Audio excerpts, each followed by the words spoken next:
So today, during the session, one of the things that really came through was this idea that we need to, as leaders, we need to first of all be really in touch with what we're feeling. We need to really be in touch with how something is triggering us and why. Because if we don't have that awareness of our own feelings, then it's really easy for us to get triggered by outside situations and then try to solve the situation outside, right?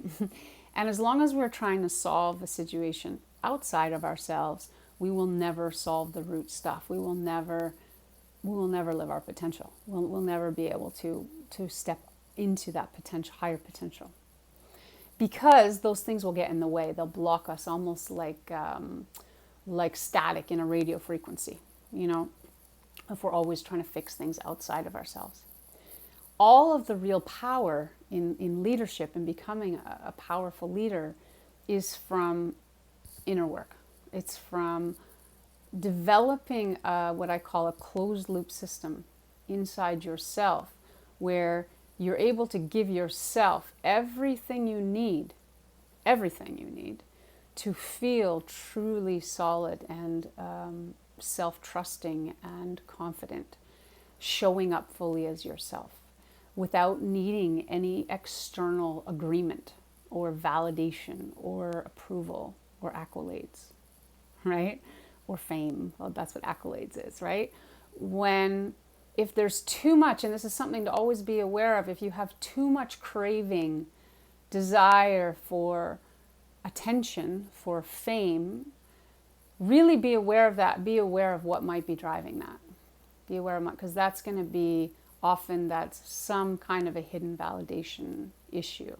Because true power, it comes from, yes, from service to others, wanting to serve a lot of people, sure. But that's not where true power comes from inside. It comes from being so aligned with who you are and what you're feeling and what you're curious about and what's you're curious about now, today, as opposed to last year or 10 years ago. What's coming in now? And you're really tuned into it. You're really listening to yourself. And you have this beautiful relationship with yourself where you can just sort of flow with that like a river, and you can just explore it and enjoy it regardless of what the external world does, right? Regardless of whether the external world says yay or nay. And the truth is, when we're really aligned with that inner part and we really trust it and we really flow with it and we're really listening to it, regardless of what the external world is doing in response, we always win in the end. Always 100% of the time. We end up attracting, eventually, the people that perfectly match that energy. Because we are energy. I mean, I know that's not an easy thing for everyone to talk about, but we are energy. That's what we're made of. And we attract people who match that energy, right? So here's the thing. Sometimes when we're going through periods of transition, and we're often going through periods of transition, it will look like nothing's working. It will look like our new thing is just not working.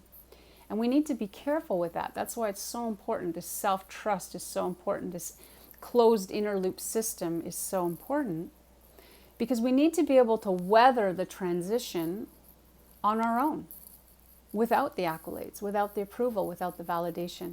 We need to be able to trust ourselves through these periods of transition, and 2020 is one of them, for sure, for everyone, where we're able to just really connect with and trust ourselves, like shamelessly and unapologetically, and be true to ourselves and really check and keep checking with what is it that matters to me right now? What is it that I really need to do, want to do, feel is key right now? And to do it, right? To wake up and do that every day, day after day.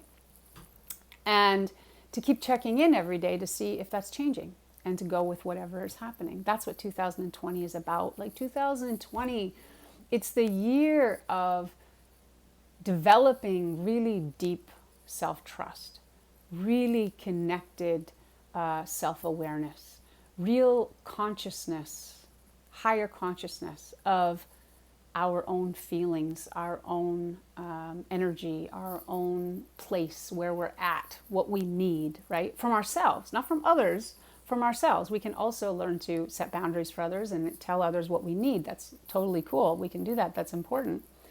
But that's not our highest priority, right? Our highest priority is to do that first inside ourselves.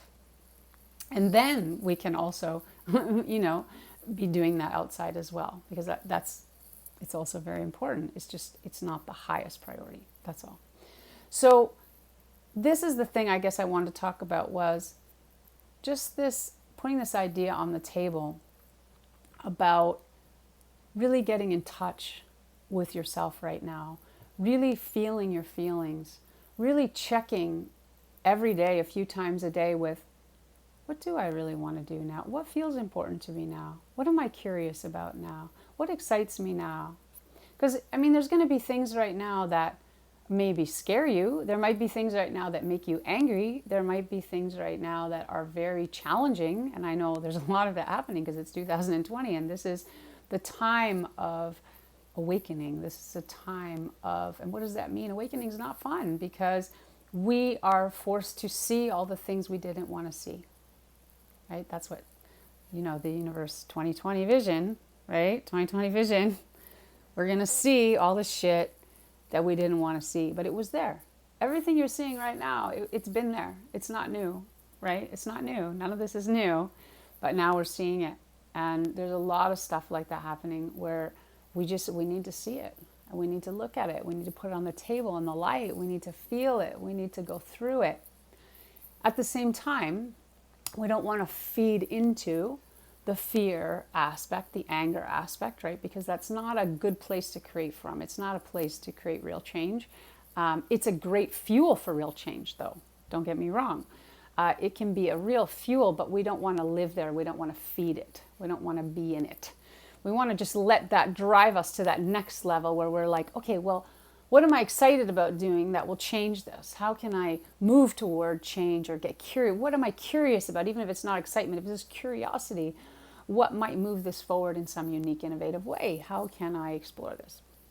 So that's what we want to do. We want to use this as a catalyst for our own transformation. And the only way we can do that is by just really getting in touch with our own feelings, getting in touch with our truth, getting in touch with ourselves, and really being unapologetic about taking time every day to just stop and do that. Just stop and breathe and ask yourself, how am I feeling? What am I wanting right now? What am I needing? What am I curious about? What am I excited about? What am I interested in? What do I care about? What do I want to do? What matters to me right now? And then move toward that. Inch toward that, inch toward that, inch toward that. And that's what it's like to follow the river, right? What I call the river. The river is, each one of us has this energy force that sort of flows through us. Because we are like the banks of the river. We're the container of the river, right? And the river flows through us. And when we trust it, when we flow with it, that's when we create our highest potential. That's when we do our greatest things. That's when when we are thinking about what we need to do, when we're thinking, I need to do this, or when we're listening to other people tell us what we need to do, we get really lost. We get really screwed up. And we get really miserable because we're not really trusting ourselves, right? We are being put into a box. So that's what I wanted to share today, is just that idea of take some time today to breathe and connect with yourself and just really check in and ask yourself a few questions, and then go on with your day, and then do it again the next day, and do it again the next day. And that's going to help you navigate 2020 a little better. Okay, thanks for listening. Have a good day.